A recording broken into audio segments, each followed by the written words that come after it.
이 세계 경제의 특별한 움직임 알아보는 시간이죠. 글로벌 경제 조황리 아나운서와 함께하겠습니다. 어서 오세요.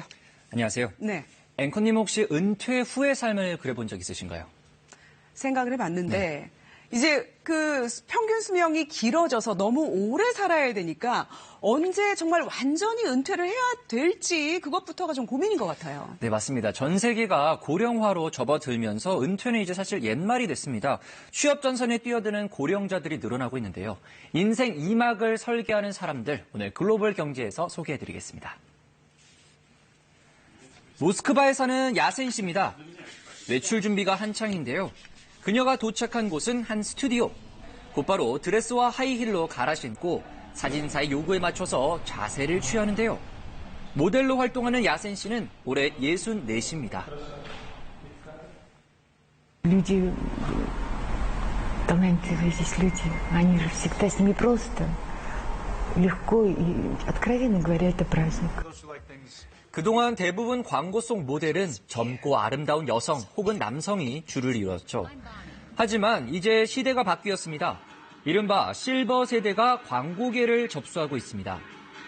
베이비붐 세대가 주 소비층으로 떠오르면서 연령대가 비슷한 실버 모델을 기용하는 건데요. 이들이 젊은 층에도 인기를 끌면서 패션이나 미용 분야까지 진출하고 있습니다.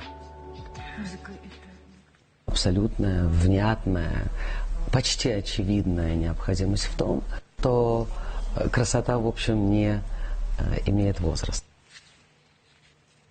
그 앞서 그 모델분은 그러니까 은퇴 이후에 새로운 직업을 얻으신 건데 그 이전에는 뭘 하셨던 건가요? 네, 야센 씨는 4년 전까지만 해도 약국에서 청소하는 일을 하셨다고 합니다. 네. 정말 인생이 180도 바뀐 거죠. 이처럼 은퇴 후에 새로운 삶을 꿈꾸는 고령자가 늘어나면서 채용 시장도 달라지고 있습니다.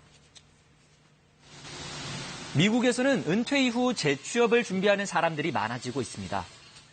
미국은 지난해 65세 이상 구직 및 취업 인구 비율이 20%에 달하는 것으로 집계됐습니다.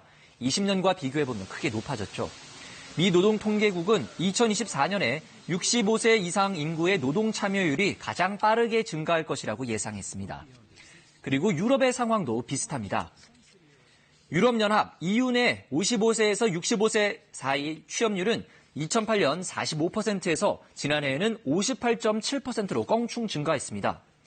특히 이 연령대의 취업률이 독일과 스웨덴 등에서는 무려 70%를 넘어섰는데요. 영국 통계청은 2024년에 65세 이상 자국 노동 인구수가 10년 전보다 20%가량 많아질 것으로 전망했습니다.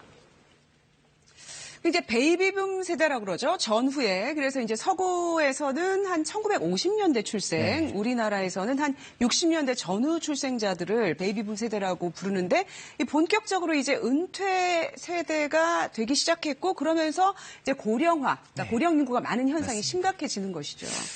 전 세계적으로 110세 이상을 뜻하는 슈퍼 센티네리언이라는 신조어가 등장했을 정도로 기대 수명이 길어졌습니다.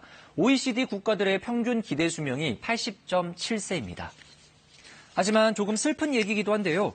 은퇴 세대들이 곧바로 재취업 전선에 뛰어드는 데는 금전적인 이유가 가장 큽니다. 노년기가 이렇게 길어지면서 연금만으로는 노후 생활을 보낼 수 없기 때문입니다. 실제로 은퇴자들이 기대하는 것보다 실질 소득은 훨씬 더 적은 것으로 나타났습니다.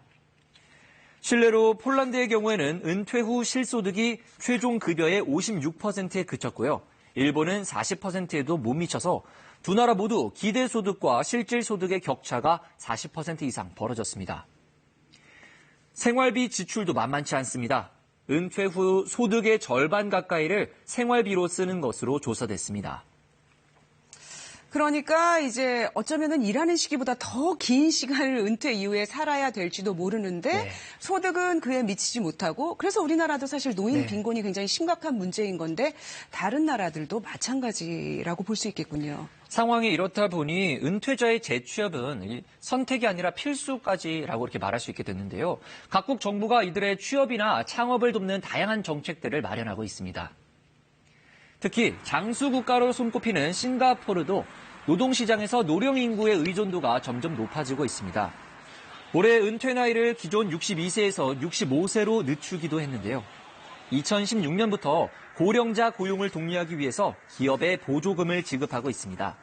그 결과 지난해 65세 이상 고용률은 27%를 기록했습니다.